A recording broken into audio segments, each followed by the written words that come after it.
Hmm? I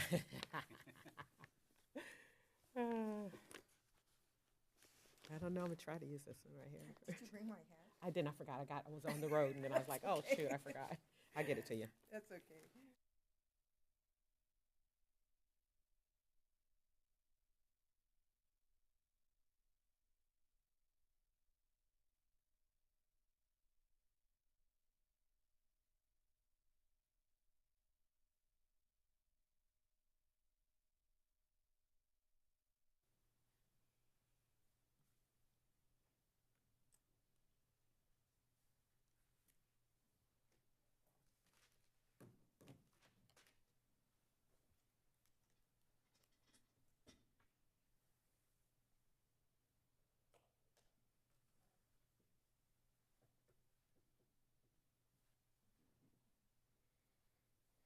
How's work?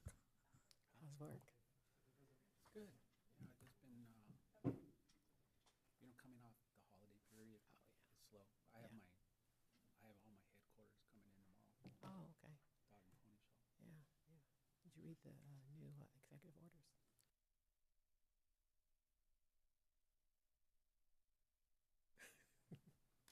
Freeze. And they're changing the. And I had one in the, Okay. hopper. That's right. Welcome to the closed session portion of the City Council meeting. I am calling this meeting to order. The time is now 5:30 p.m. Roll call, please, Madam Clerk. Councilmember Goma, Here. Councilmember Hernandez, Here. Councilmember Perez, Here. Mayor Pro Tem Lopez, Present. and Mayor McQueen LeJean. Here. Thank you. We will now hear public comments. Comments are limited to 3 minutes. Madam Clerk, does anyone have a public comment tonight? None for closed session. Madam City Attorney, please read the closed session item into record. Thank you, Madam Mayor. We have one matter going into closed session. It's being brought pursuant to Government Code Section 54956.9 Sub E Sub 3, which is a claim or other written communication threatening litigation which has been received. To the extent there is any reportable action, I will report that at the beginning of the regular session. Thank you.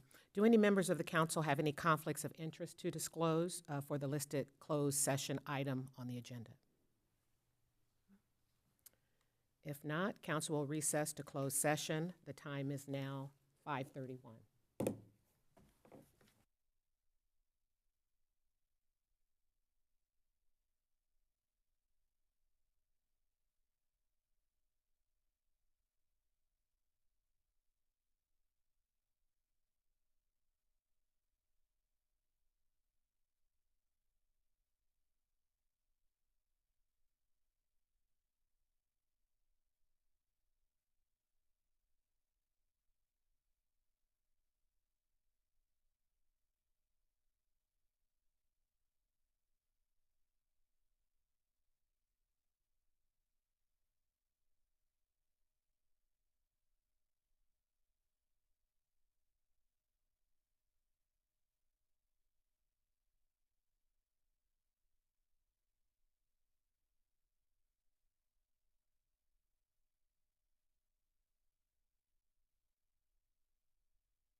The time is now 6:30. Please stand and join me for the flag salute. Ready, begin. I pledge allegiance to the flag of the United States of America and to the republic for which it stands, one nation, under God, indivisible, with liberty and justice for all.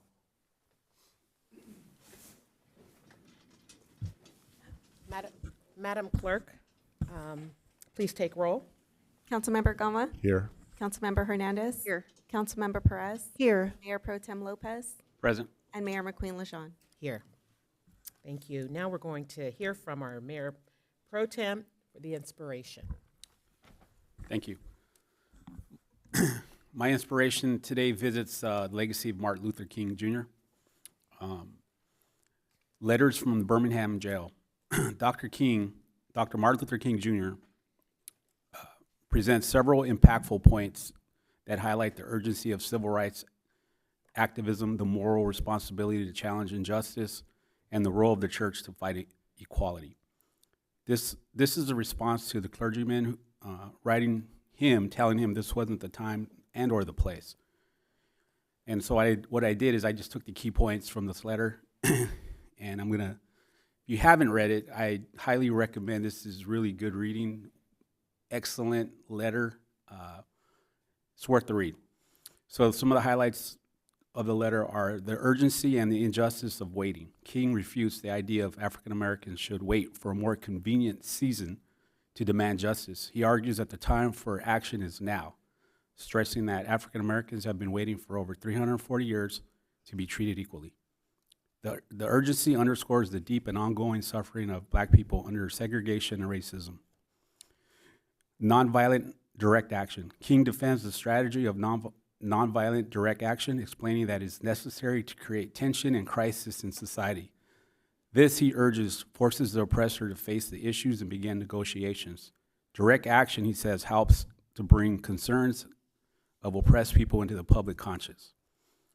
The moral duty to disobey unjust laws. A powerful part of King's argument is the distinction between just and unjust laws.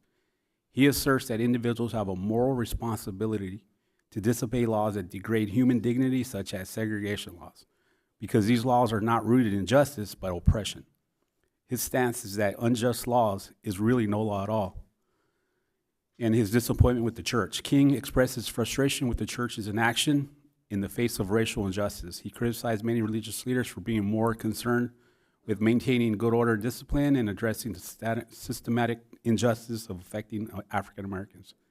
He calls for the church to be more mighty, to be the mighty drum of major for justice. King's powerfully argues the fight for justice can't be postponed any longer. As African Americans have already endured centuries of suffering, his call for nonviolent direct action and moral disobedience to unjust laws resonates as a timely reminder of the urgency of confronting injustice and moral responsibility to act. Dr. King's vision still rings true today, as I am here to advocate for justice, and when faced with unjust laws, we have a moral responsibility to challenge them. Thank you. Thank you, Mayor Pro Tem. We're going to move on now to the closed session report. Madam City Attorney, please provide the closed session report. Thank you, Madam Mayor.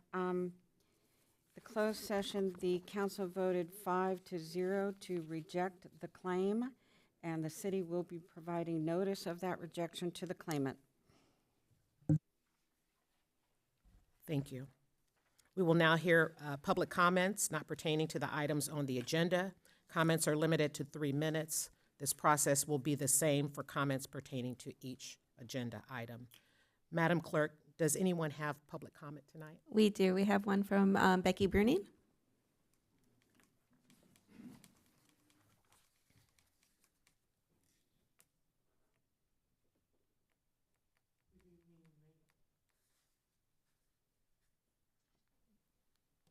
Good evening, Mayor, Mayor Pro Tem, council members, staff, and audience.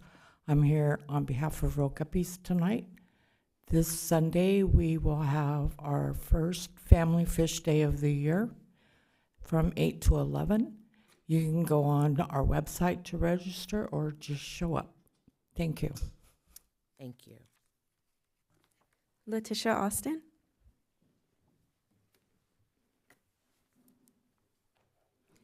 Good evening, Mayor McQueen Lejean and council members. My name is Letitia Austin, and I'm the Public and Government Relations Manager at the Port. And I'm here to inform the community and the council about a wonderful, inspiring event coming to FathomWorks, and that's located inside the Port next month. So the first robotics competition, it's known as a varsity sport for the mind. It combines the excitement of sports with the challenges of science, technology, engineering, and mathematics. So for this competition, 45 teams of talented high school students from all over the world are challenged to design, build, and program robots to compete against other teams in this Port Hueneme regional competition. So this competition provides students with a unique opportunity to experience real-world engineering. So there is an opening ceremony to kick off the robotics competition, and it's planned for Saturday, March 1st at 8:30 a.m. So you'll all get an invitation for that. And this inspiring competition is free and open to the public on Friday, February 28th through Sunday, March 2nd, and then the following weekend, March 7th, which is a Friday, to Sunday, March 9th. So come on out, be inspired, and help cheer on these creative team of students. So thank you. Thank you so much. I love the event and looking forward to going and taking my nephews with me. They really enjoyed it. So if you haven't had an opportunity to participate or attend, you do want to attend. It's a very nice event. All right, we're going to move on. We have one written public comment. Okay, thank you. Greetings, council and staff. When neighbors felt thwarted while seeking facts, questions arose. As you know, Police Explorers Post 9988, the post, was approved to help shape and execute a weekend festival in 2024, once reach was eliminated. It's unknown if tasks stayed purely within the context of the post or overlapped with the scope of some officers' broader duties. The resulting event seemed successful in several regards. Net revenue exceeded the expense tally, which included a donation amount designated for the post, a 501c3 charitable organization. Thus, cash flow to that charity didn't entail deficit spending. However, funding for the post over the years via the local community benefit fund or other channels prompts questions. While verifying the post numbers, I stumbled onto the Charity Navigator CN website. First blurb spotted on that platform concerning the post mentions an IRS ruling year 2019. CN says impact and measurement for that charity cannot be rated with data missing, but this remark is overlaid by a bold colored banner stating, this organization appears on the most recent listing of nonprofits that are delinquent with California state registrations. Also stated, in compliance with California Assembly Bill 488, we have disabled donations to this charity on our platform. Furthermore, viewers are alerted that the current status of Port Hueneme Police Explorers Post 9988 Inc. is confirmed delinquency. Delinquencies are determined by our state attorney general. Why should any budgetary priorities within our city or while partnering with the Port favor a charity sullied by delinquency? Things don't seem right between the IRS and/or FTB and the governing board of the Post. That charitable organization exists inside the police department. Inside, its board must include at least 2 directors pursuant to state code requiring certain responsibilities be borne separately, not layered onto a single person. Exercise diligence or curiosity, staff might discover delinquencies elsewhere. The Port could amplify rigor with voting criteria when community benefit selections commence. Why not start out by verifying each applicant's registry status or verify shortlisted applicants only before finalizing awards? Please don't allow immunity to previous funding recipients as good old golden cronies. Learning about local delinquency feels disheartening. I'm aware of values touted as guidance to Explorer recruits using words like respect, integrity, with policing professionalism and pride traditionally seemed paramount. But pride may slide toward arrogance while professionalism might wobble when nobody's looking. Council can't direct a board of insular 501c3 to clean up its act ASAP. What's a sensible way forward that's not unfair to upstanding, non-delinquent contenders for local funding?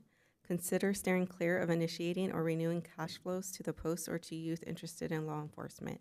Instead of leaning toward convenient cronyism for festival prep and execution, why not deploy due diligence while vetting qualified parties? consider integrity, consider accountability with delivery of requisite services. And note, a charitable organization that is not in good standing with the Registry of Charities and Fundraisers may not operate or solicit donations in California, and that's California Code of Registrations, Title 11, Section 312. And that concludes public comment. Thank you. Mayor, could I just provide a little bit of information in response? I wanted to note first that I believe have sent a reply to the person who submitted the written comment, and if not, we'll send that shortly. There was a lot of topics in there, and I know it's not on an agenda, so we can't get into the weeds, but I wanted to just make three quick points. First, some of the concerns related to the CBF process, the Community Benefit Fund process, and having a fair application process. I did want to just confirm that we as a city, for the first time, actually created an application process that we are actually going to be rolling out in the next probably month or so. And so for the first time, we actually will have an application process where those are going to be vetted out based on applications received. So we have already initiated steps to improve that process. And then I just want to note that for any concerns related to the Explorers, we are aware that they have an extension currently for their 2023 taxes, and they are currently working on that. And they are, I know there was a comment about one website saying it was that there was an issue, but they have an extension, and they are still in good standing with the Secretary of State and the California Franchise Tax Board, and they are, at this point, they expect to have that resolved before their extension ends, so we'll keep everybody updated on that.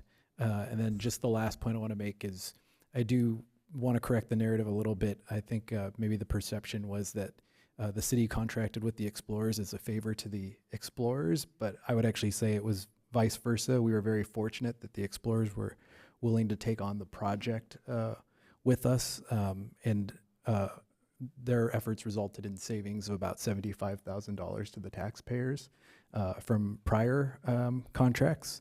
So I actually want to highlight that and thank the Explorers for that. I know sometimes the perception can be, that maybe it was given to them as a favor. That wasn't the case. It was actually the Explorers who offered to do it for a much lower fee than anybody had previously offered to do that Beach Fest contract. So we've provided some of that information in response to the resident, and then we'll have that Community Benefit Fund application process coming back to the council and CAC in coming months. Great, thank you, and thanks for the clarification. We're going to move on to the agenda approval. May I have a motion and a second to approve the agenda? Move to approve. Second. Thank you. Madam Clerk, please take a vote. All in favor? Aye. All opposed? Hearing none, motion passes unanimously. Do any members of the council have any conflicts of interest to disclose for any item on the agenda? Nope. Okay. If not, we're going to move on to our presentations. Councilmember Gama is going to read a proclamation honoring the 25th anniversary of Alaska Flight 261. Thank you, Mayor. I have in my hand the proclamation, and if you didn't know, the anniversary is January 31st. Proclamation honoring the 25th anniversary of Alaska Flight 261. Whereas January 31st, 2000 at 4:22 p.m., Alaska Flight 261 crashed into the waters off Anacapa Island, approximately 13 miles from Port Hueneme in Ventura County, resulted in the deaths of 88 souls. And whereas the accident was the largest loss of life due to a transportation accident in the history of Ventura County, and whereas the crash of Alaska Airlines Flight 261 activated an immediate response from over 75 different federal, state, and local agencies, the military, local nonprofit agency, and private organizations. And whereas the City of Port Hueneme Police and Station 53 of the Ventura County Fire Department were among the local first responders to assist with the immediate response and recovery. And whereas the families of the victims came together to promote commercial aviation safety by working together with Alaska Airlines, Federal Aviation Agency, and the National Transportation Safety Board. And whereas it is by the work of many that commercial aviation today is safer by addressing the cause of this accident and working to ensure this information is used for the safety of those who use commercial transportation. And whereas the city of Port Hueneme continues to host the families of the victims each year on the 31st of January to honor the 88 lives lost and provide comfort and compassion to the friends of the families of Flight 261.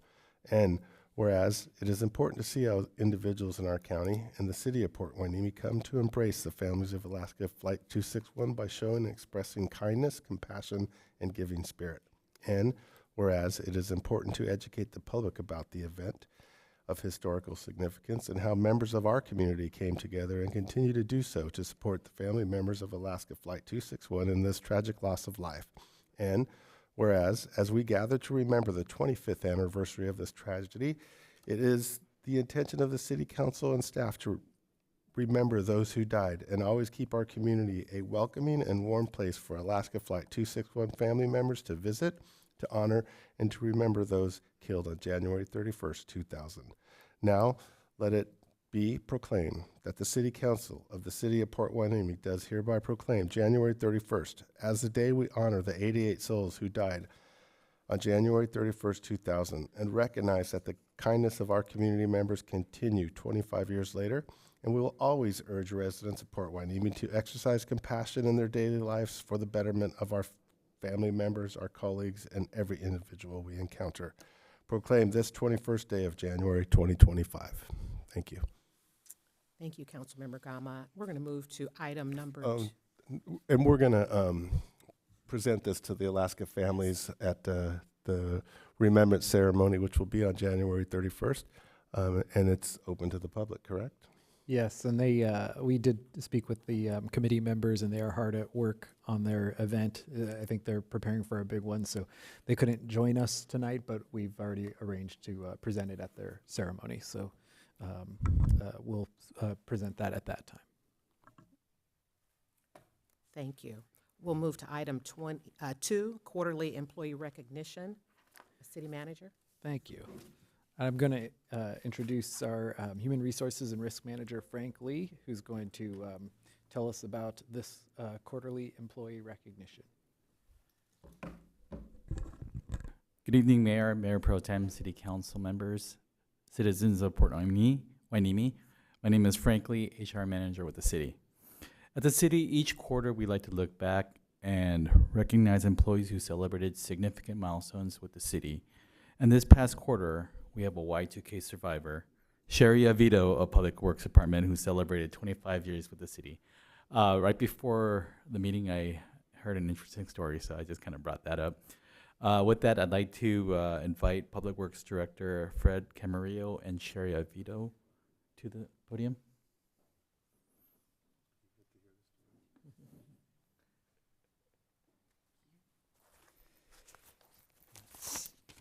Good evening, Mayor, Mayor Pro Tem, Council, members of the public, and staff.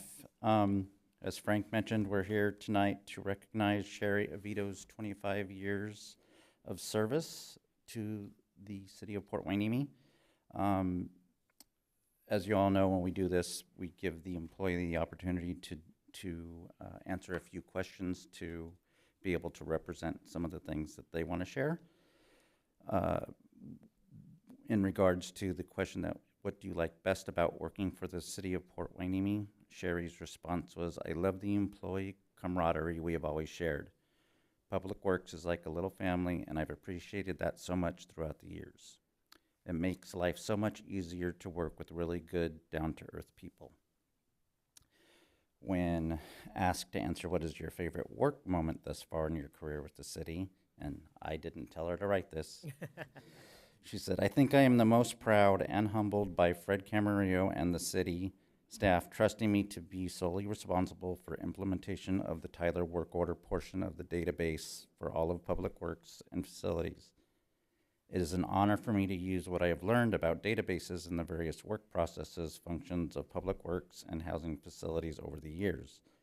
I'm currently in the middle of the trenches, and it has been hard work, but a very rewarding challenge for me. Is there anything personal about you or your family that you would like to share as part of being recognized for your service to the city? Sherry responded, I don't think many of our current city staff are aware that Mary Stanowich, who was a retired employee who retired from Landscape Division a few years ago, and Sherry are still going strong as Sherry Mary Singertainment, singing Motown, disco, classic rock, and many other crowd favorites. We have performed at several city functions in the past, including PD National Night Out, and are still performing regularly at various venues throughout Ventura County. We will keep singing till we can't sing anymore. Aside from what Sherry had to share, personally, I've had the pleasure of being able to work with Sherry since she started here. She's literally been involved in every single division of public work. She's worked for every single one of them. She's had a major hand in setting up the work order system, as she mentioned here, with the new system going into place, but even the past systems that we had. And she's also been the one that's been responsible for maintaining our fuel software whenever we've had changes with all of that, which obviously anybody that is within the city that works here and gets fuel uses that system.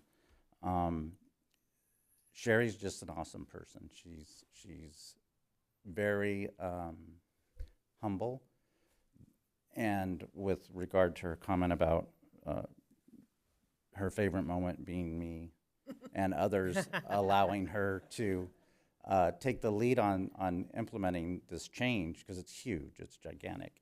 I didn't have any hesitancy, and neither did the other people that are the directors and managers that knew this was going to happen, because they know her and they know her work quality, and they knew that she would be able to meet the challenge, and she has. I mean, she's done an amazing job. She's just today, she was testing some things out. She's like, it worked. So, can't say enough nice things about Sherry. She's awesome, and please join me in congratulating her in the 25 years.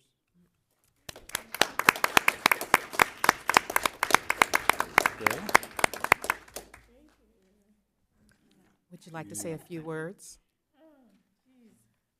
Well, yeah, it's funny. I perform on a regular basis, and I was too embarrassed to say anything. But yeah, thank you all, and I again have to thank Fred and Aaron over there for trusting me to do all that I've done for this new database and the databases in the past. It's my honor, really, to make sure that everything's working correctly. And I said in my interview with the city in 1999, I didn't know anything about computers at all. I said I wanted to become the info center for every department in the city. And I think I did that. Because now I have everybody from finance to housing, everyone asking me, how do I do this report? And it's an honor for me. And I thank you for having me here. Thank you.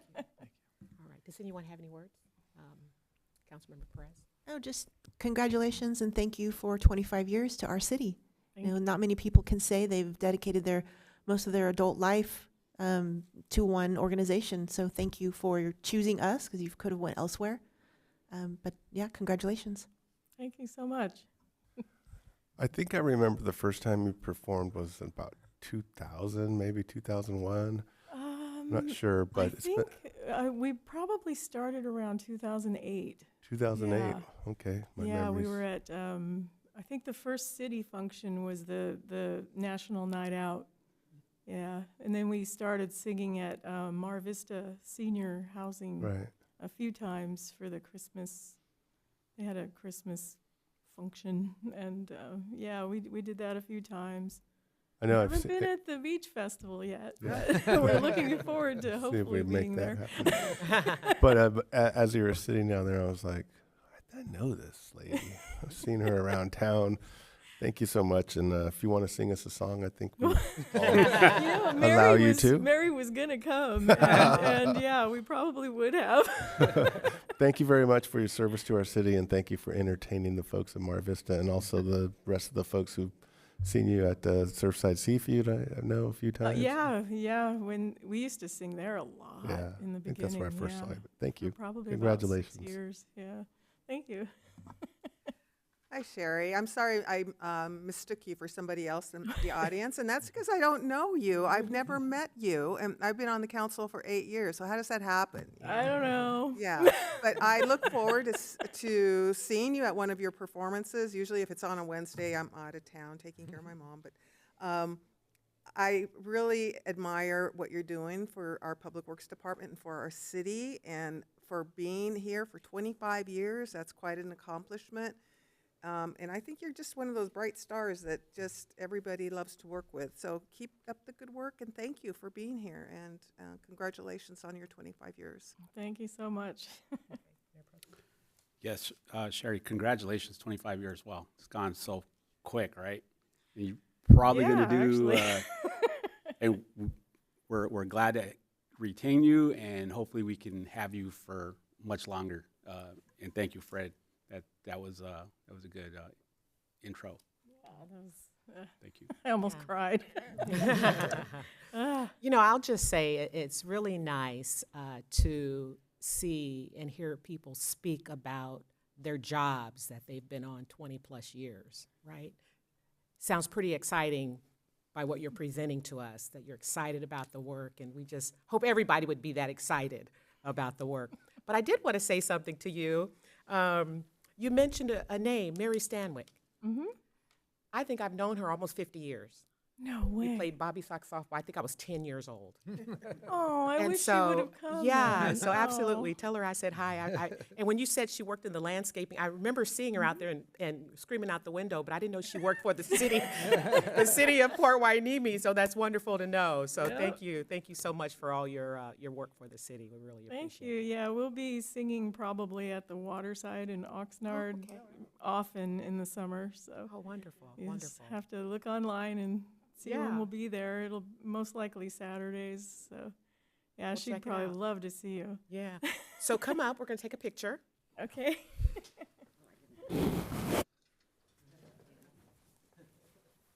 You can stand right down here.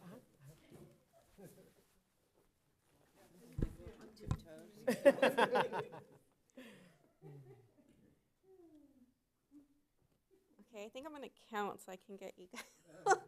1, 2, 3.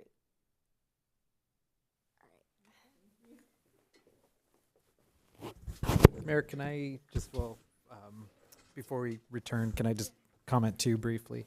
I just wanted to reiterate, it's funny, they stole my thunder, but I was going to thank Sherry for her work on the work order system, and I just wanted to kind of highlight that for everybody, as we are doing an entirely new citywide work order process system as part of our Tyler implementation.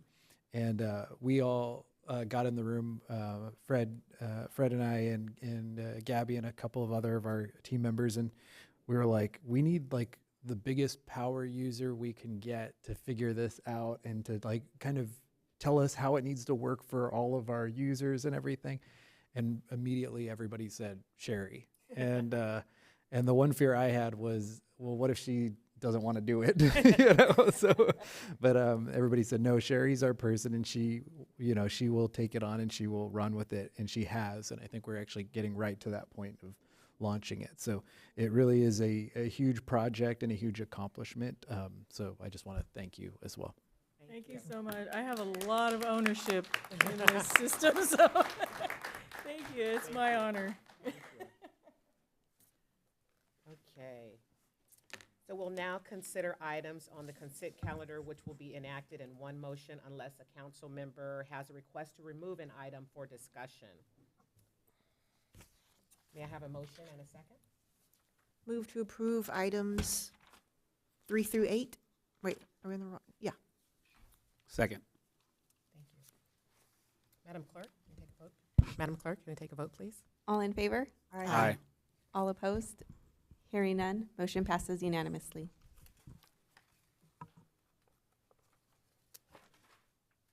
Thank you. We'll move to number 9, adopt a resolution granting special use permit number 13-24 for the City of Port Hueneme Color Run Walk 5K and Kids 1K event with ancillary healthcare, educational booths, children's activity area, refreshment vendors, and entertainment.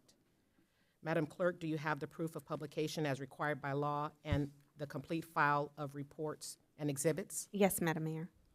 Will staff please present the report? Good evening, Mayor, Mayor Pro Tem, Council, staff, and members of the community.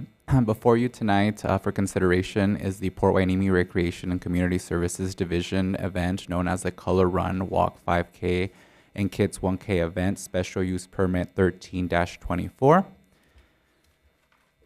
So the request, once again, is to hold an event known as Sea Splash Color Dash 5K and Kids 1K event, featuring a community run walk competition, which is anticipated to have about 600 participants and perhaps 200 spectators, and a health wellness fair will conclude the event.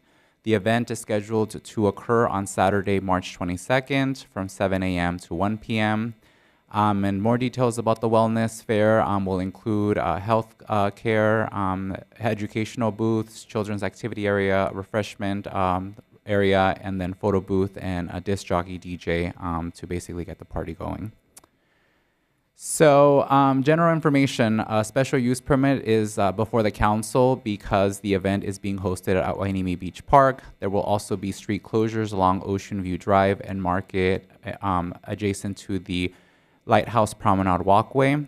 This project is considered to be CEQA exempt because it is a temporary use, and the surrounding area will be returned back to its natural origin once the event concludes. I will now be handing over the event details over to Anna Haley, Recreation and Community Services Manager, to go over the event details. Thank you. So as far as the race routes are concerned, the 5K race covers a 3.1 mile route starting near Ocean View Drive, which includes Surfside Drive, the promenade to the lighthouse, and returning to Lot C. The Kids 1K race begins on Ocean View Drive, moves through Surfside Drive and Lot A, finishing at Ocean View Drive near Lot C. This year's event, the distinction is the Color Run feature and setup. Both races include an optional color run segment with a fish line tunnel between parking lots A and B using a natural cornstarch-based color powder. And we intend to tarp off the zone in which I just described between parking lot A and B. Those tarps would be anchored to the palm trees to contain the powder, preventing it from drifting into the surrounding areas as best we can.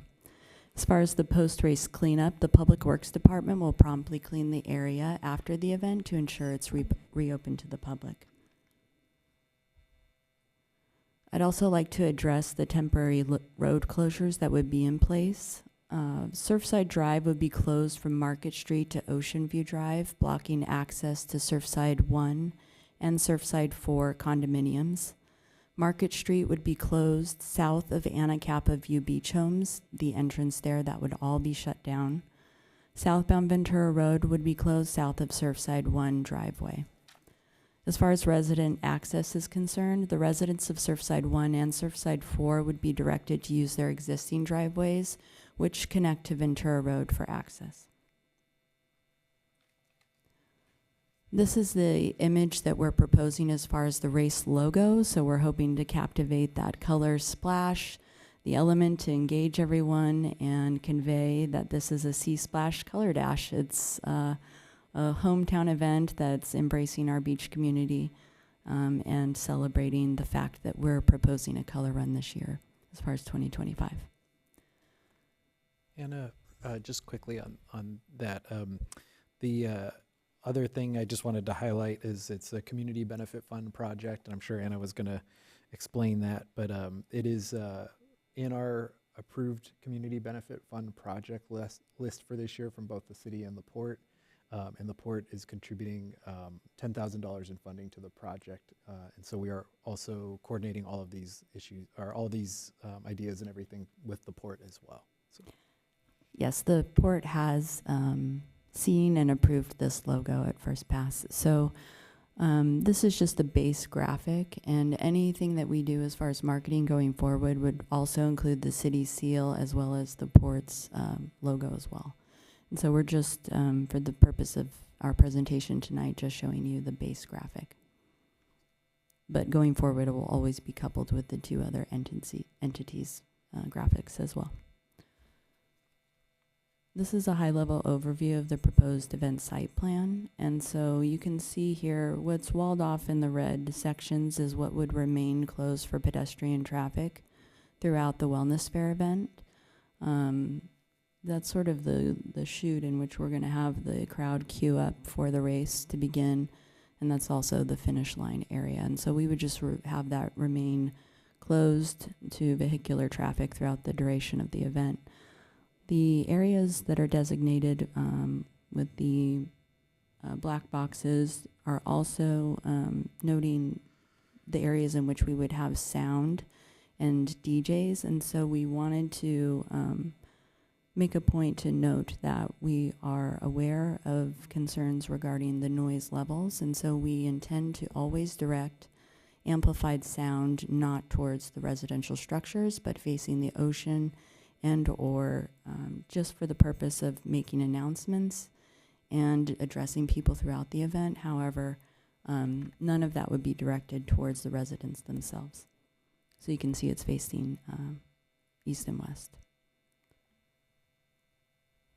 This is also a general view of the race route that's proposed for the 5K itself. So the hard road closures, you can see the necessity to enact that portion through this race route as it does go from, Ocean View Drive onto Surfside Drive all the way to Market Street. And another addition to this year's proposed event includes the Kids 1K. And this is the best view, I think, as far as where we can show you that the color powder section between parking lot A and B is highlighted in the yellow line. And then also noted is the blue path that's of the same distance, but that would be the alternative for participants that are not interested in partaking in the color powder application. They have an alternative route where they can opt out. And so this is the best point of view, and to take in those two paths or options would be the same offering for the 5K as well, in addition to the children's 1K.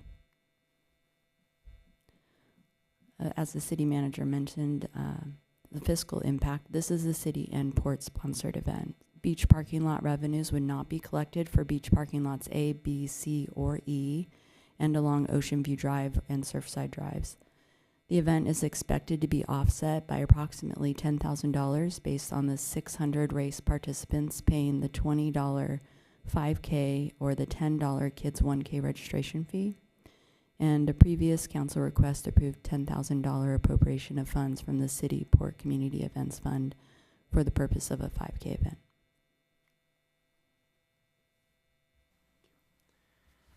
So this event would tie into two strategic planning strategic plan options.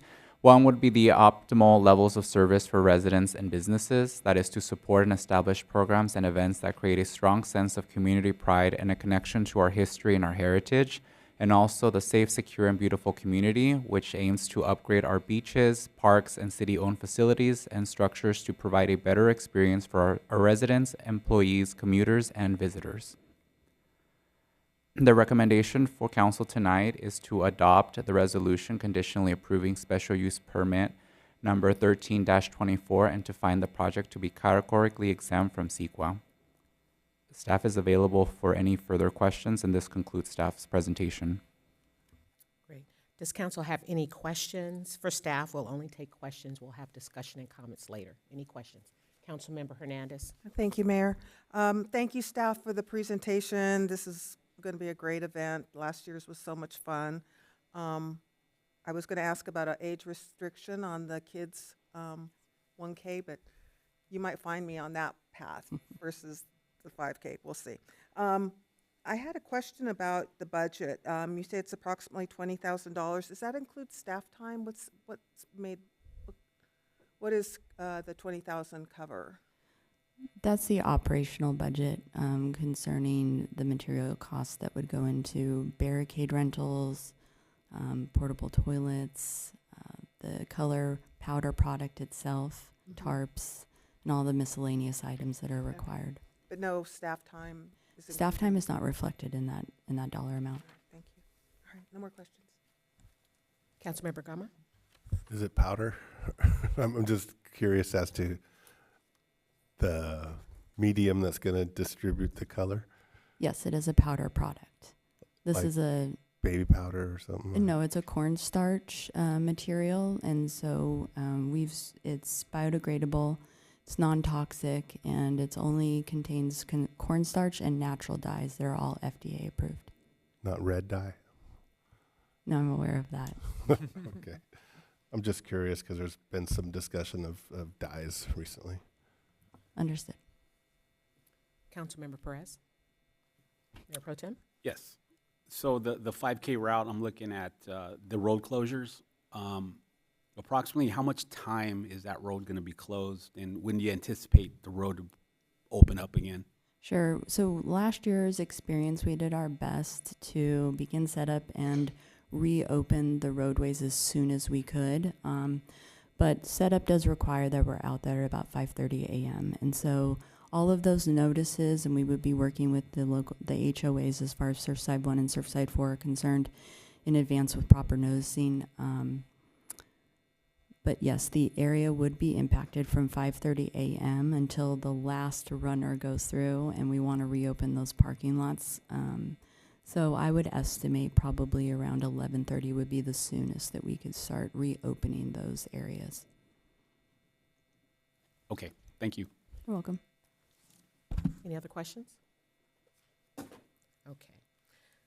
The public hearing is now open for public input. The time is now 7:12. Are there any public comments regarding this item? No public comments. Thank you. Public input has concluded. I will now close the public hearing at the time 7:12. So in front of us, we have before us, let me see, to adopt the resolution approving special permit, use permit number 13-24, Color Run, Walk 5K, and Kids 1K event, and to take such additional related action that may be desirable and find the project to be exempt from CEQA. May I have a motion and a second? Move to approve. Second? Okay, is there any discussion? No discussion? Great. Madam Clerk, please take a vote. Councilmember Gama, Yes. Councilmember Hernandez, Yes.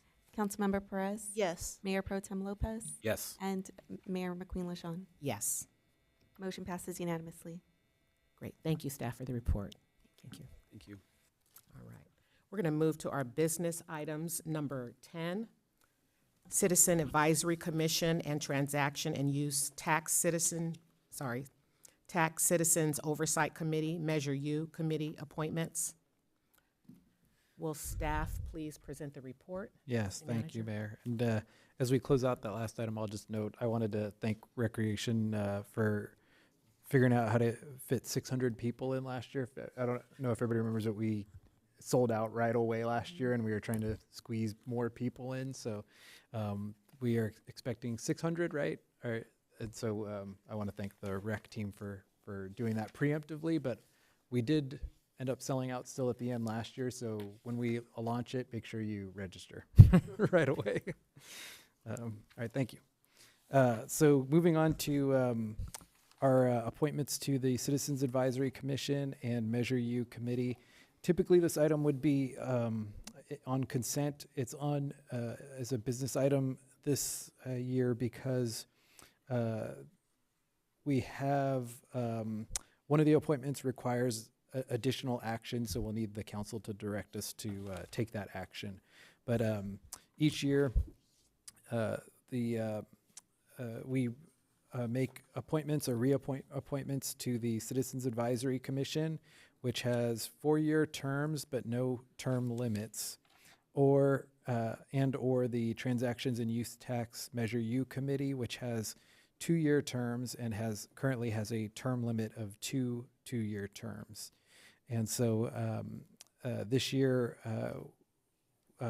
we are bringing forward the appointments recommended by each council member for the council to approve or consider.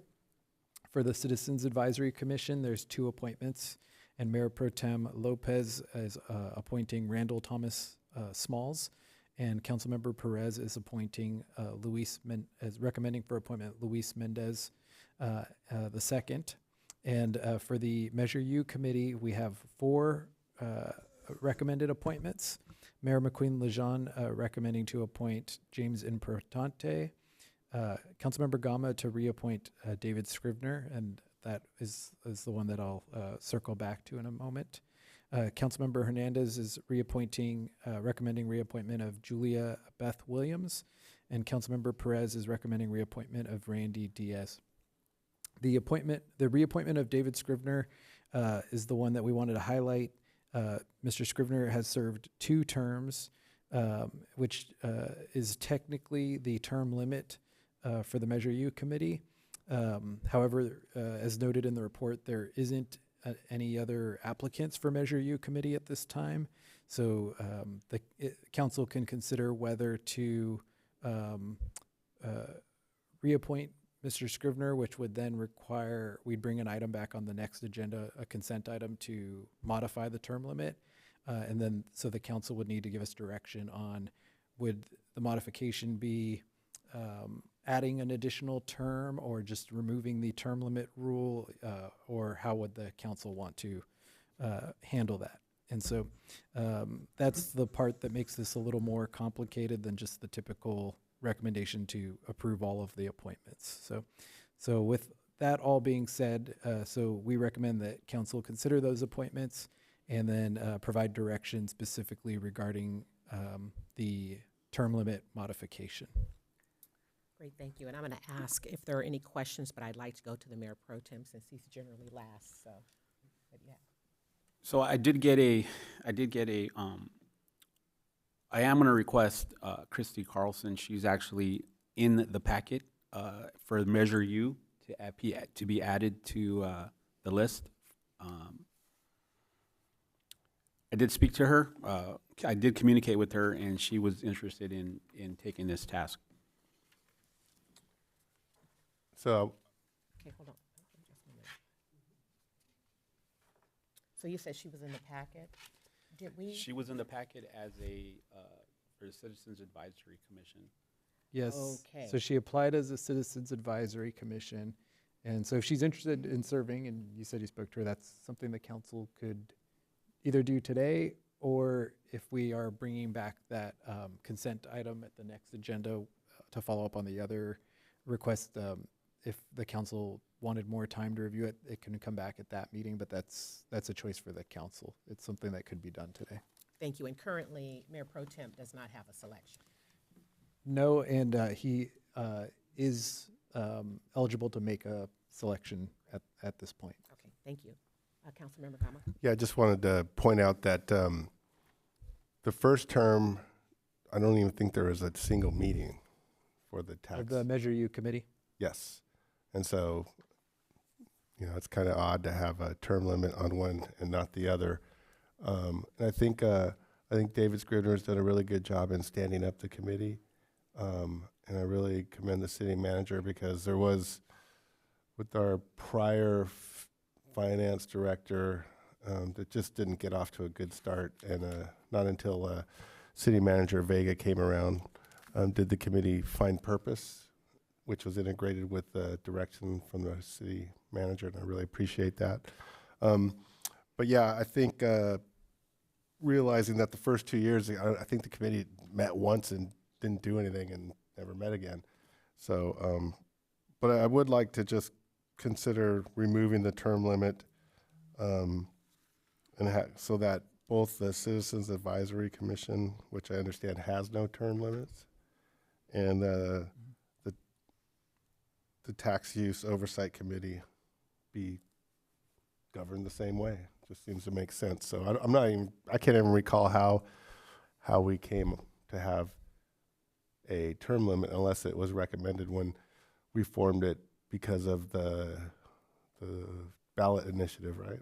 Yeah, we didn't research the history of it, but my guess is there's other similar committees in the county, and I'm guessing we modeled it after one of those. Like Oxnard has Measure Row committee that operates that way, so we probably modeled it after that. But it's ultimately council's choice whether there's a rationale for having a term limit or if it's decided not to. It's adopted by a council resolution, so the council can change that. So would we need a motion tonight or do it all on the consent next So meeting? what we were asking for was direction on that tonight, and then assuming we get kind of a clear direction, then we'd put it on consent for the next agenda. So then can we just do a motion to remove are we ready for that? We're still asking questions. Aren't we at questions? Yeah, that's what I meant. Oh. Did you have anything? Was that your own? Okay, go ahead, Councilmember Hernandez. Thank you.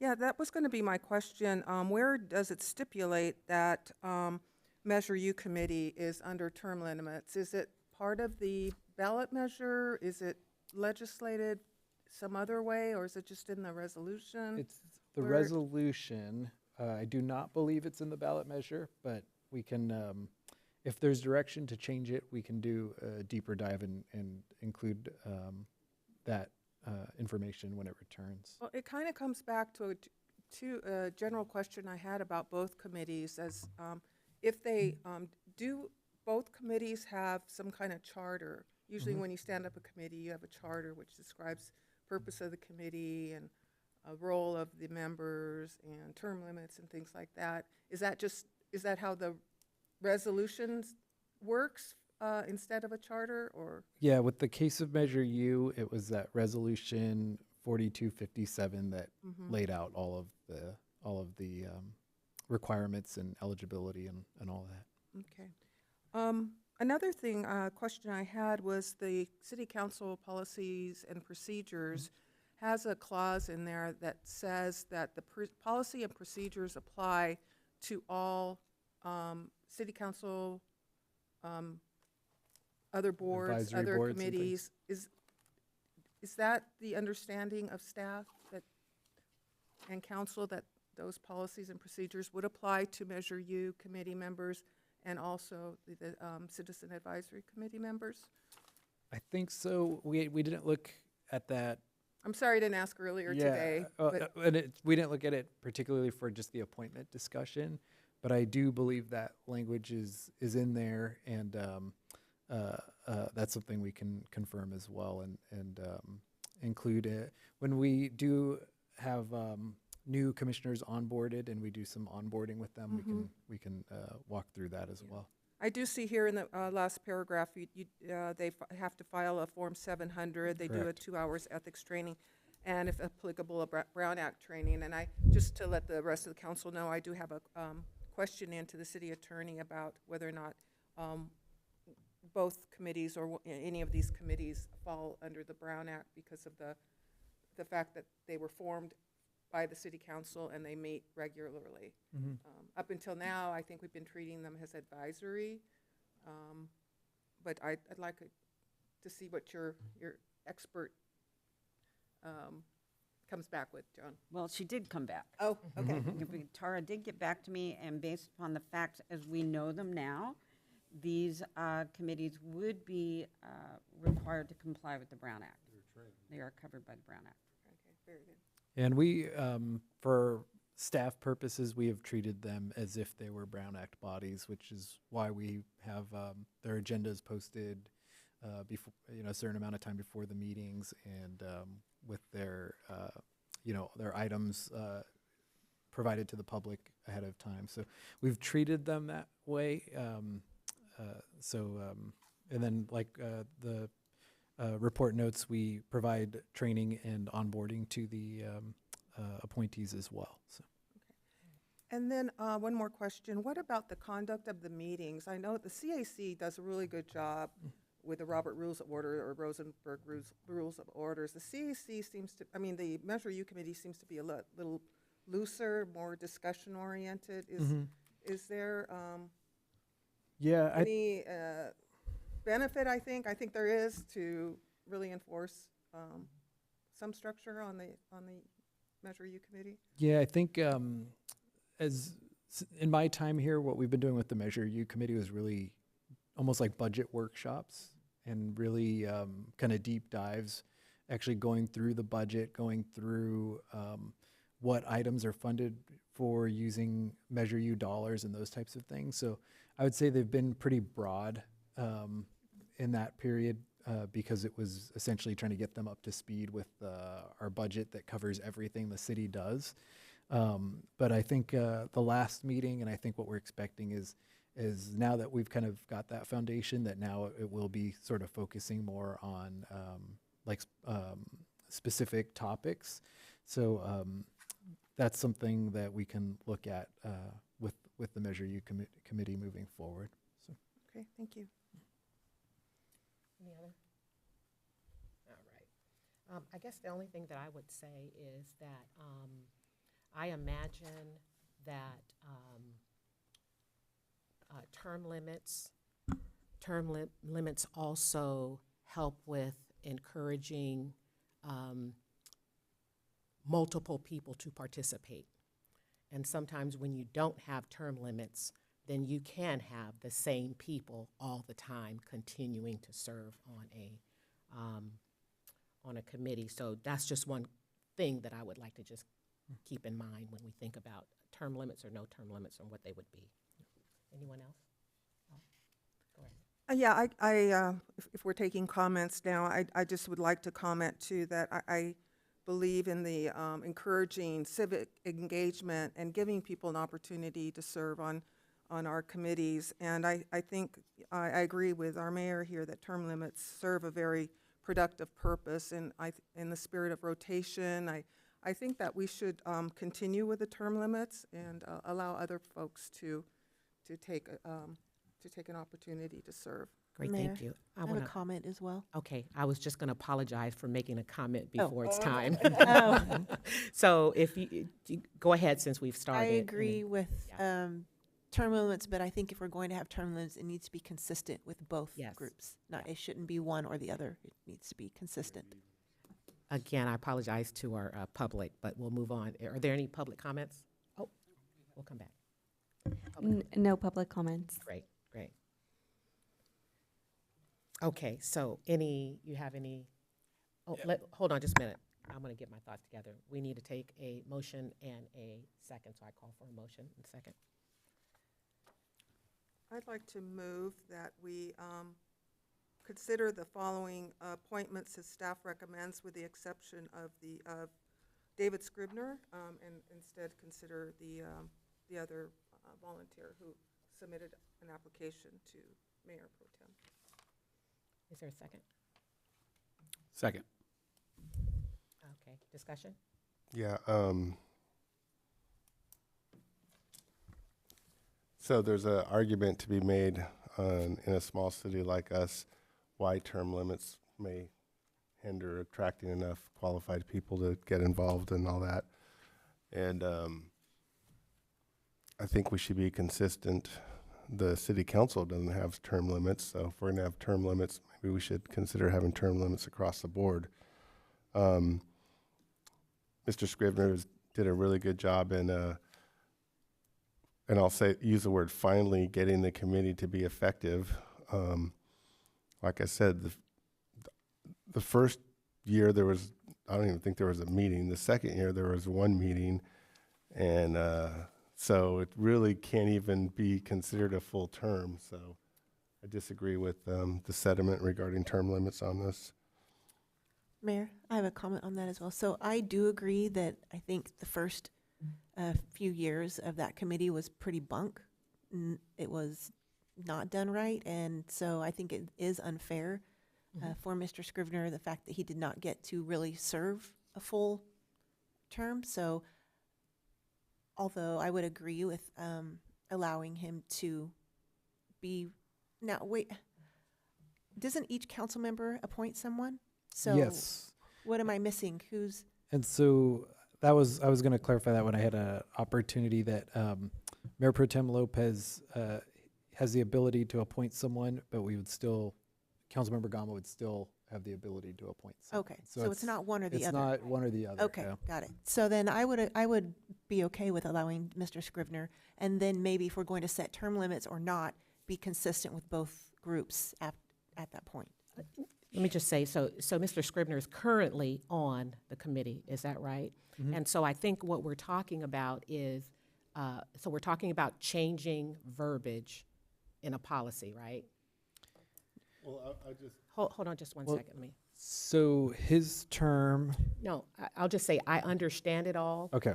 And so he's already on the committee. Based on our agenda item, it says the person will continue to serve until there's another selection. So, Yes. yes. So right now, he's fine. What I'm talking about is really about, rather than moving forward and making a decision that's contrary to what the current documentation says, let's fix that. And then have him on there based on the rewording of, do you understand what I'm trying to? Yes. So are you saying that the other individual who is interested would be, Doesn't come even, back to us? no, that doesn't even apply to this, because this is his one person. And so the only person that we're talking about is Mr. Scrivener, because it goes against what the current verbiage is as term limits, so he's at his term, right? And so Mayor Pro Tem's selection is his selection. This person has not served, so it's a new person. But as far as Mr. Scrivener is concerned, his term is over, but as it states in the agenda item, he will continue to serve until another selection is made. But that would give us an opportunity to change the verbiage, so when we officially put him on the committee, it's in line with what our verbiage says. Yes. Currently, it is not. So rather removing the than term limits, is that what you're saying? It's whatever it is. It's gonna come But back. that's the issue, is the term. No, So it's not separate. The idea is for now, rather than reappoint officially, just let him continue to serve, which is what would happen if there isn't a new appointment. Right, but we have two committees, and I think we're smart as a city to not have many commissions and this and that. We have two. We have the Measure U and CAC, and I think we need to have similar verbiage in terms of term limits for both. And so, I believe, again, one of Scrivener's terms shouldn't count because they literally didn't have a meeting. And so regardless, I'm going to be firm that I would like to reappoint Scrivener, and hopefully we can move on and address the term limit issue equally for both committees. So what would you like to do first? Whether, Well, I have a comment. Go ahead, Mayor Pro Tem. So, so the Measure U committee, if Mr. Scrivener terms out, I mean, he can still serve on the CAC, correct? Yeah, but that's. It's a different committee. Yeah. It's a different, but I think the important thing here is tonight is, as a city, I think it's important that we don't make decisions that's contrary to what we have in the books, Correct. right?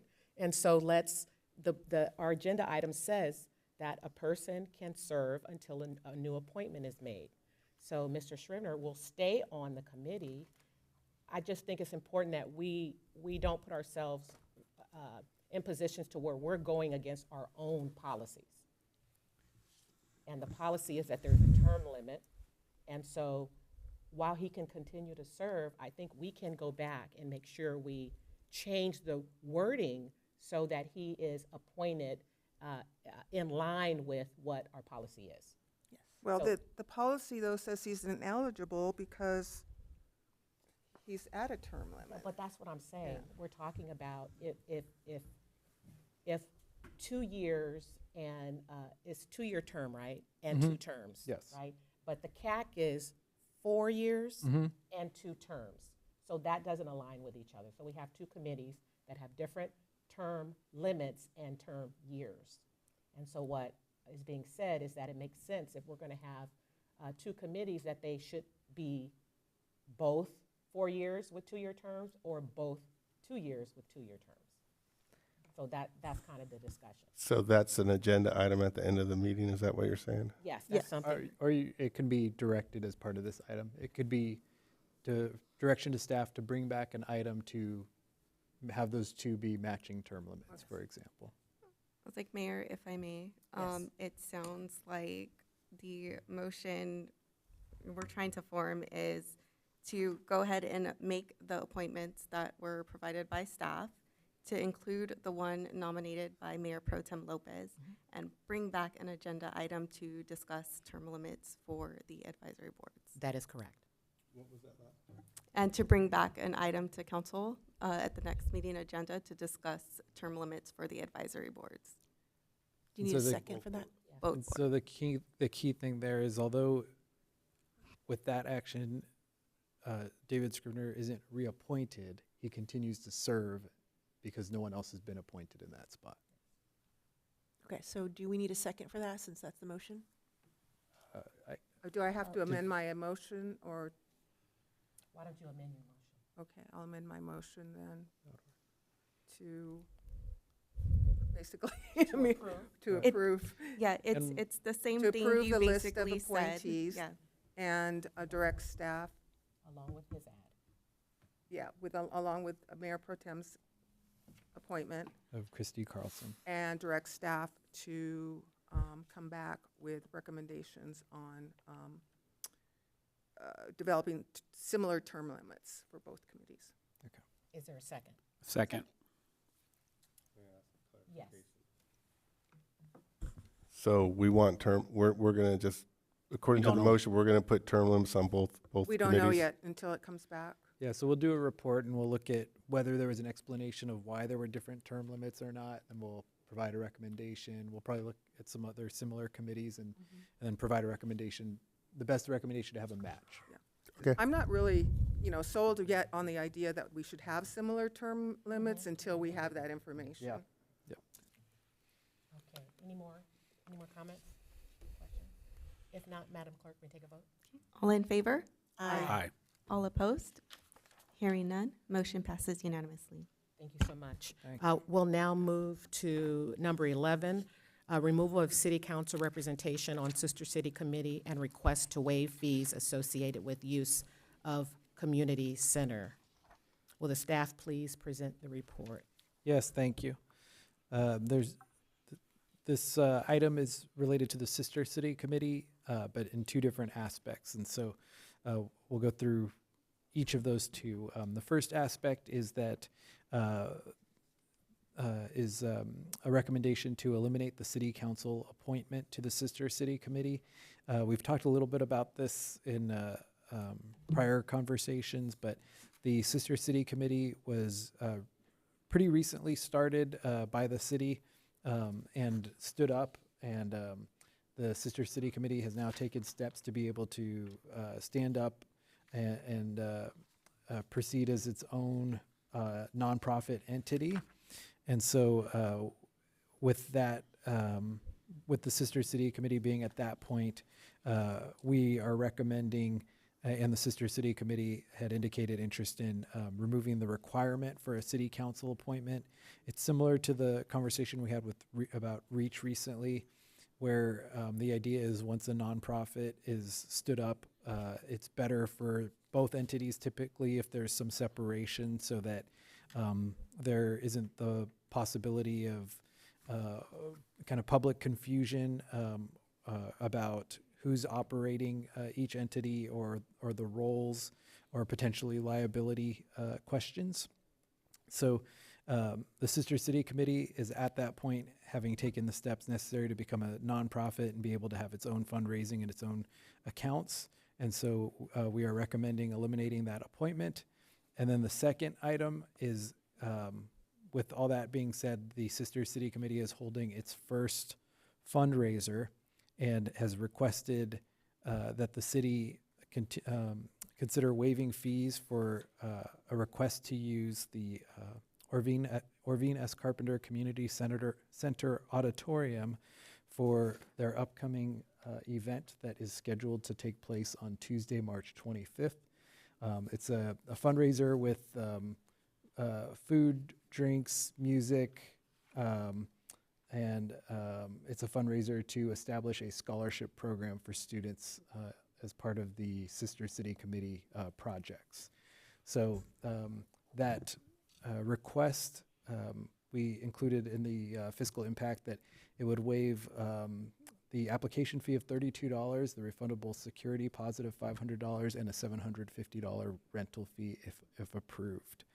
And so at this time, the staff recommendation is to eliminate that city council appointment to the Sister City Committee and to consider adopting the resolution to waive the fees for their first fundraiser event. And we're happy to answer any questions. Does council have any questions? I just have a question, curiosity, if I may, Mayor. Yeah. The scholarship funds that they're raising, are those for scholarships for students here in Wainimi? Or are they for scholarships for students in Puerto Vallarta? Let me, oh, I see a couple of hands. Becky, do you want to answer that? Becky is, I believe, our representative of the Sister City Committee here today. It's for students here at Port Hueneme. Okay, thank you. Mm-hmm. Thank you, Becky. Anyone, any other questions? I do have one question. So for the application fee, Mhm.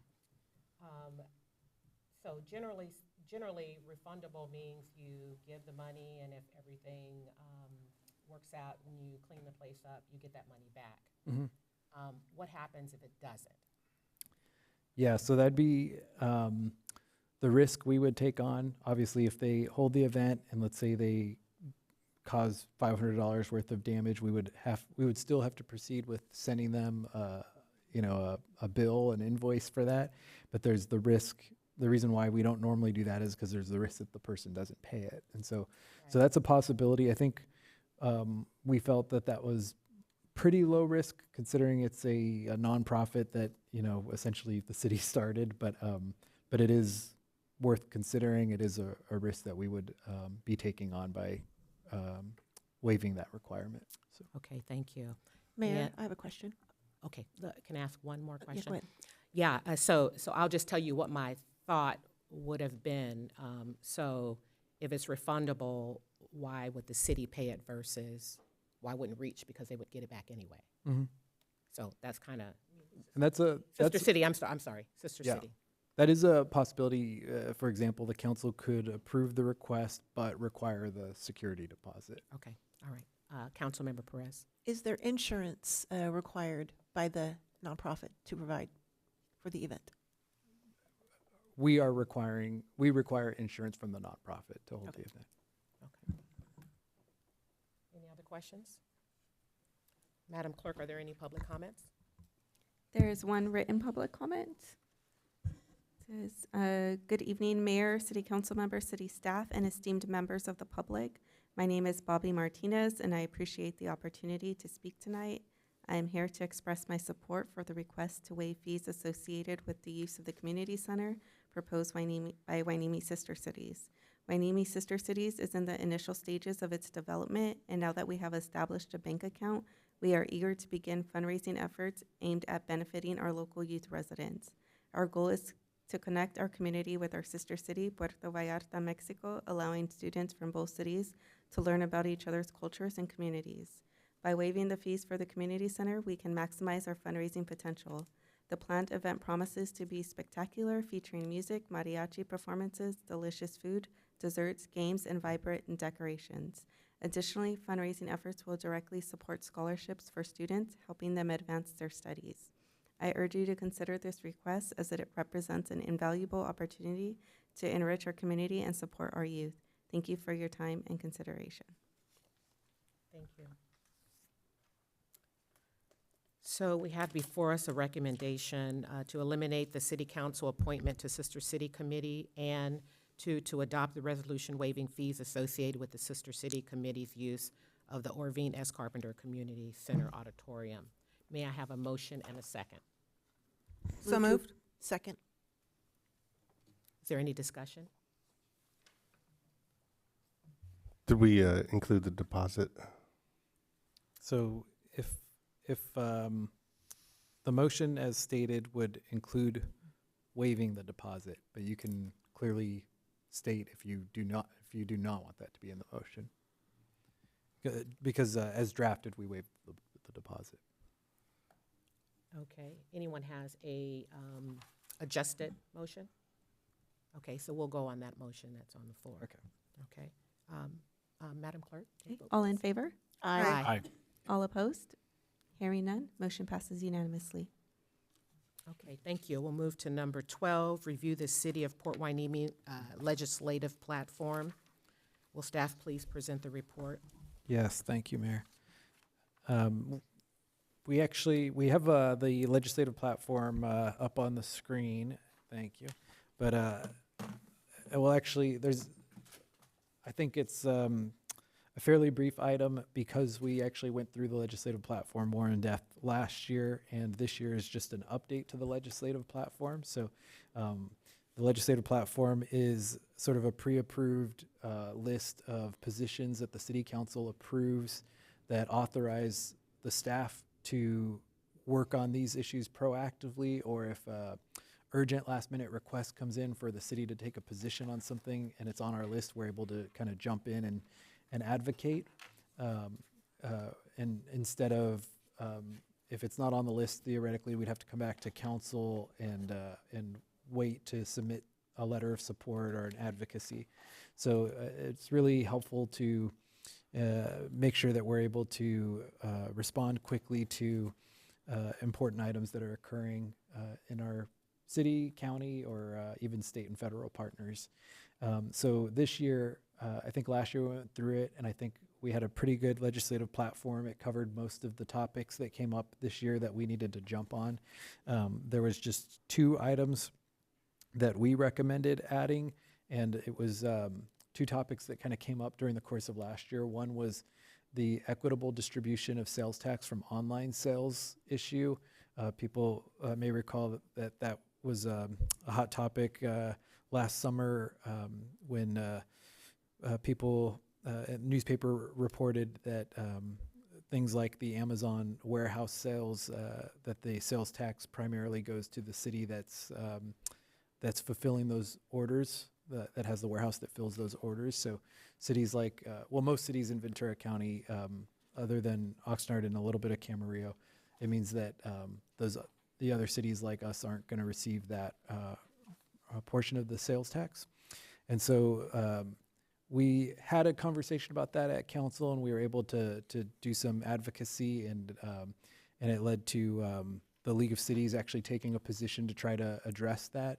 But we're recommending adding that into our legislative platform so we can keep pushing on it as opportunities arise. And then the second item we recommended adding was a direct result of our storms last year, and that requirement that I think a lot of people became aware of in the last couple years, that for disasters to be eligible for FEMA support, that a minimum number of structures need to be damaged, and I think it's something like 1,200 structures, and which we've done some advocacy with other, particularly smaller cities in the county, sort of reminding everybody that that's a pretty high standard for small cities. Maybe a large city, that it's easy to find 1,200 units damaged in a city during an emergency, but for small cities, there's going to be a lot of situations where that doesn't happen. So we want to keep advocating for that change to be made. I think last year we did make some progress on that. Well, from the perspective of getting some awareness and having, I think it was Congresswoman Brownlee's office actually did some support for that as well, but it hasn't resulted in change at the federal level yet. But I do think as we see more of these situations like the Mountain Fire and Camarillo and some of these other cities are starting to realize that this is going to be a potential major issue in the future as some of these emergencies become more regular. So we recommended adding both of those items. The rest of the plan, we didn't recommend any other changes. The rest of the plan or the platform was pretty good overall. As part of the process, we also take the item through the Citizen Advisory Commission. They reviewed this platform at their January 13th meeting, and they had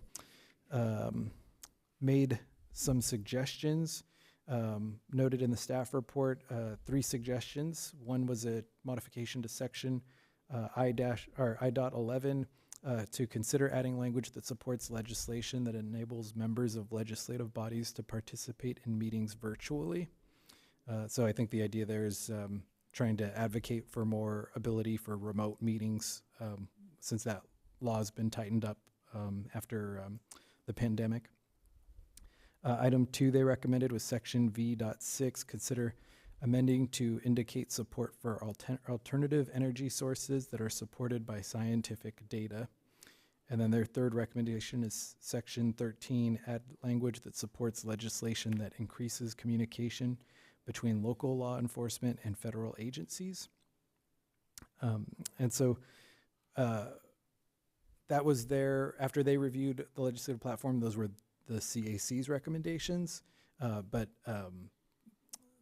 those are not included in the proposed document.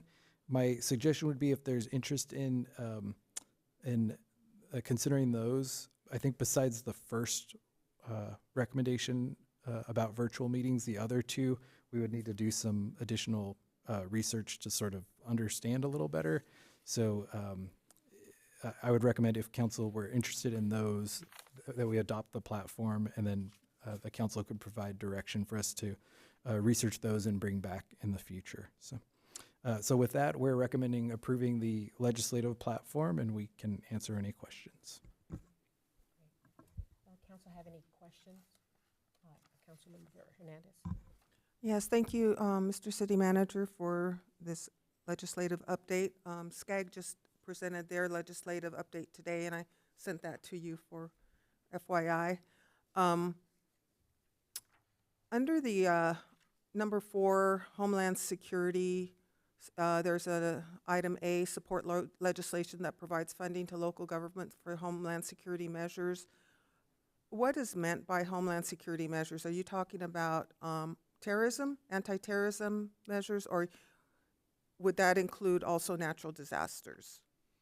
I believe, as written in the legislative platform, it's more intended for like the terrorism-related items, because we have a separate heading. Actually, it's right under it. I didn't notice it, but we have emergency preparedness under a separate heading.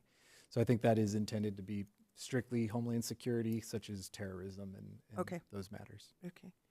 And then under the item for emergency preparedness, item B, support legislation to ensure federal emergency management support for local emergencies. Is there any reason why you wouldn't want to just broaden that and say state and federal support? No, I think that would work as well. We were focused on FEMA because that was the issue we ran into, but having that ability to advocate with the state or federal would be useful. Okay, thank you. Any other questions? I have a comment. Madam Clerk, do we have any public comments? No public comments. Great, thank you. So the recommendation is to review the city's legislative platform, consider amendments, and adopt a revised document that will provide guidance and allow staff to advocate for city programs and priorities in the coming year. May I have a motion and a second? I'll make a motion to approve the legislative platform as presented with the changes that were recommended, and I have another request to change. Is there a second? Second.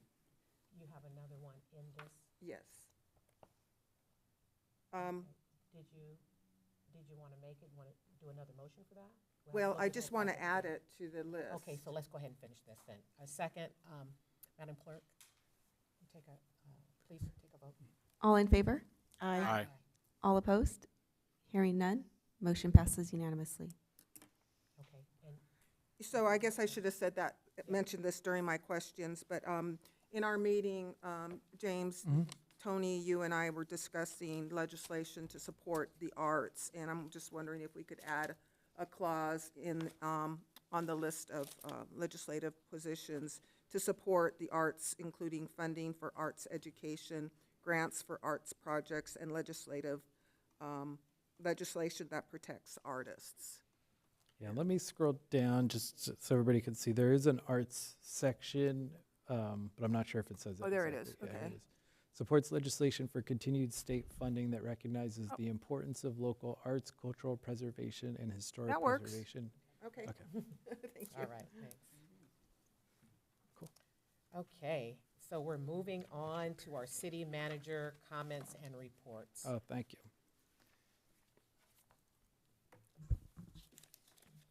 I will keep this brief. We just had a couple of things we wanted to highlight and maybe a good reminder. Today we were in, I think, the second or third, these new acronyms we're learning. What is it? PDS, particularly dangerous situation, which seems like we find new acronyms for bad news more and more frequently. But we were in our next one of those. That is now over, but I believe we are still in a red flag warning expected through Thursday, I think it is. And so just an opportunity for us to remind everybody to focus on emergency preparedness, and it's a good chance to sort of think about that. When the auto fire broke out in Ventura last week, we were watching for a moment. I think we are fairly low risk in Hueneme, but that was close enough that we were watching and seeing which way it would go. So it's a good opportunity to kind of think about it and think about what you would need to grab when that happens. And then also, I know we post this all the time, but VC emergency has been updated pretty much every morning during these last few weeks of different emergency situations. So we just want to remind people to continue to familiarize themselves with vcemergency.com and to check that regularly if you hear about things like red flag warnings, public safety power shutoffs, all those are also typically updated on that website as well. We wanted to confirm that the dredging is ongoing. The weather actually has caused some challenges there. We've had high surf days that impact the dredge, and we've also had wind that has impacted the dredge, but they're working through it. And today, for example, they weren't out for a couple hours when the wind was really severe, but then they got it going again. And we got, if this works, let me see. It's a brief video clip, but I know when you hear dredge, a lot of people, I realize, don't know what we're talking about, or maybe it's hard to picture. So we have a short video clip here showing what actually happens in the sand moving from one area to the other to start rebuilding our beach, which is pretty crucial and something that we're working on from now until I believe it's March 1st. We'll be having the promenade closed to make sure that we're able to get this sand as much as we can in that period. So that work continues. And anybody who's been at the beach recently has probably noticed that our swing set installation is continuing as well.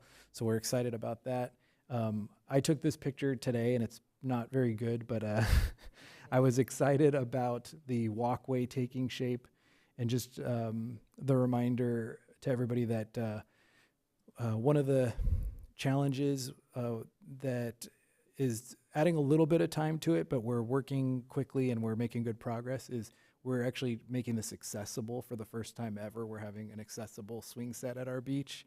And that sounds easier said than done when you're trying to make sand accessible. And so this picture shows some of what that entails, including laying the concrete and having an accessible path out to the out to the swing set. So that's continuing now, and hopefully we'll be announcing a opening date soon. So. And then the other project that I'm sure people have noticed is the sewer replacement. The mainline sewer replacement on Ventura Road continues. I'm really proud of the work our Public Works Department has done. They are keeping that project moving forward steadily and have managed to avoid any major road closures. We've had some lane closures where we've had to go down to one lane, but we've been able to do it and keep the road open as much as possible. We do have this Friday night, probably starting at about 9 p.m. And again, thanking our team for doing this work outside of busy hours. So probably from about 9 p.m. to about 7 a.m. on Saturday, we'll have a closure at the Pleasant Valley Road and Ventura Road intersection that we'll be sending out some information on to do some of the critical work on the project. So we'll be sharing that on our social media and other sources tomorrow. So we have some critical parts of that project going forward, but the good news is the project's going really well, and they're actually moving very quickly, and I think we'll be done quicker than we had expected. So, and then for the February 3rd agenda, we have a couple of items we wanted to highlight for that meeting. We will have the proclamation for World Wetlands Day, and as well as a proclamation for Black History Month. And then we are planning to introduce a new employee at that meeting as well. And then for business items, really it's with the start of a new year, this is a big meeting as far as really talking about goals for the upcoming year and the budget and what we're working through with the budget over the next year. So it'll be a big picture conversation. So that's what's currently on the agenda for February 3rd, and that is all I have. Thank you. Thank you, City Manager. We will move on to the council member reports and comments. I have nothing. You have nothing. Councilmember Gama. Yeah, participated in the MLK walk in the downtown Oxnard. It was it's really humbling to walk with 2,000 or 3,000 people, man. It's a lot, yeah. It's a lot of people, and everybody's just calm and cool and talking, and a lot of city leadership, county leadership was there, police officers, and I really enjoyed myself doing that. Wainimi Beach cleanup every Saturday. Meet at the Alaska 261 Memorial, 7:30 early start, 8:30 regular start. Come join. Wellness makes you feel good. Cannot leave there not feeling good about participation. Councilmember Hernandez. Yeah, thank you, Mayor. Well, we're hitting the ground running, at least some of us are, with after the holidays with committees. I had like 4 meetings today. I noticed that one overlapped, the water meeting overlapped with the SCAG meeting, but I think I managed to attend both of those. I also attended the MLK event. The program was excellent, and I brought back some materials that I wanted to share. There are, the Swap Meet Justice, as many of you know, is the last Friday or the last Sunday of every month. And this month, they are going to offer free tax assistance for anybody who wants to have their taxes done. So it's a good opportunity for some of our residents who want to get an early start on their taxes. There's also a lot of information about what to do if Immigration and Custom Enforcement officers come to your home. There's some pamphlets in the council office, but it's called Know Your Rights, and that material can be found online or through various organizations like Buen Vencino. Other than that, I plan to attend all my meetings, and everything's going well. Thank you. Okay, thank you. Mayor Pro Tem? Yes, I did get to meet with Regional Defense Partnership. There is a save the date for the annual DC trip scheduled for the week of the 23rd. I did discuss during RDP some recommendations for MBVC traffic control, specifically at the Sunkist Gate, possibly moving the gate back long-term strategic plans. I also mentioned possible job fairs that were done in the base, maybe possibly bringing them to Port Hueneme. Was just initial conversation. I also met with the Port of Hueneme. They pretty much gave me an indoctrination on port operations. That was a great meeting. Kind of gave me an overview of what they're doing and how they are working in and around our city. Additionally, I did go to the EDC last week. It was interesting. A lot of collaboration. A lot of outside entities. They were talking about upskilling, using what they have existing in the workforce and training on top of, since we're having a shortage of workforce. That was it. Thanks. Great, thank you. Oh, can I make one more comment? Go right ahead. In regard to RDP, I am getting a legal opinion as a federal employee who works for the Navy. There was some concern with my participation in RDP, and so I'm sending all my information to my legal counsel with the U.S. Navy, and we'll go from there. If I may have to recuse myself from that committee if there is any conflicts. That's it. Thank you. So I think I'm going to start at the bottom and then move forward. Thank you, City Manager, for providing the information regarding the Simi Valley Mayor passing of Mayor Fred Thomas. And so just so you can think about it now, I'd like to adjourn the meeting in his memory. So if you didn't read the email, he was just reelected in this cycle, and he passed away this morning. And so I'd like to do that. And then I'd also like to add in the adjournment all those who are affected by the LA County fires and the ongoing fires. So I put that first. So now let me tell you what my comments are. So attended the MLK event yesterday. It was really nice.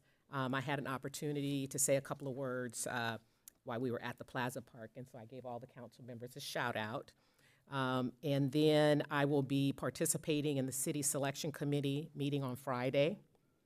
Want to remind everyone of the Distinguished Speaker Series on the 25th, which is this Friday at 11:30 at the museum. That we'll hear from Orvine Carpenter. I will be attending the Mayor and Council Member Academy in Anaheim next week, the 28th through the 31st. And so I'm going to do my very best to try to get back to Port Hueneme before 3 o'clock, before the Alaska 261 anniversary celebrate or event. So do that. And then I just want to share a couple of things about VCTC. So I have been on hiatus with the exception of Sanitation District. All my meetings were canceled in January and pushed to February. So I'll start those in a week or so. But just wanted to share the work that VCTC has done as it relates to those affected by the ongoing fires. So they provided transportation and assistance of those that needed to be potentially evacuated.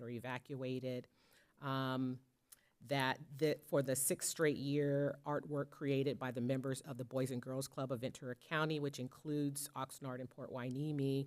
They're going to be using the art on the buses, VCTC buses, so look out for that.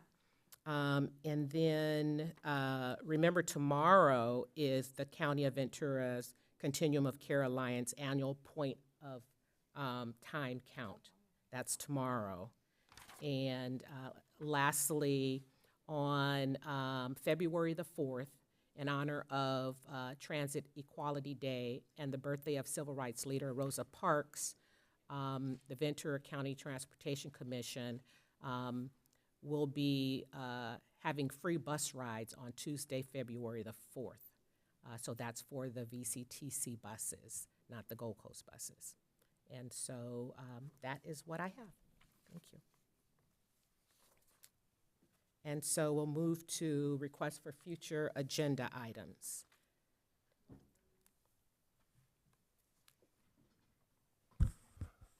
Councilmember Kama? Yes, I was wondering if we could recognize Hueneme High School student, City of Port Hueneme resident, lives on the base, J.R. Lesher, for his state championship in the cross-country competition. I'm not sure if it's a proclamation, a certificate of achievement, or what's the proper.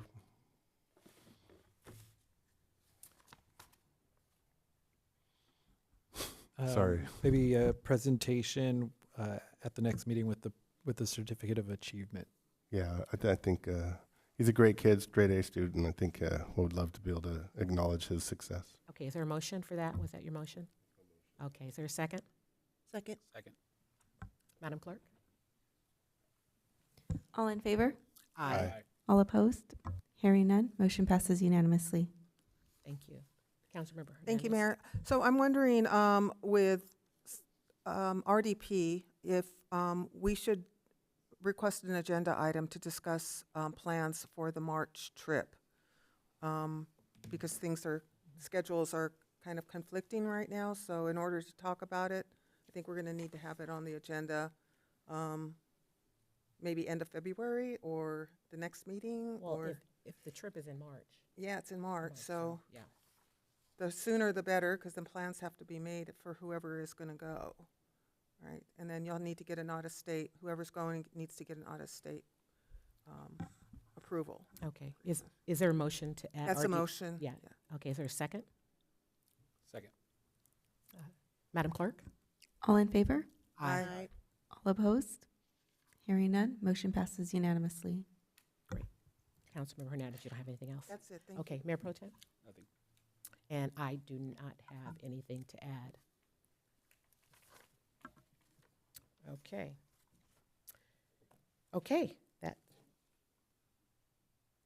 the next. believe it's I can't. What time is it? 8:11.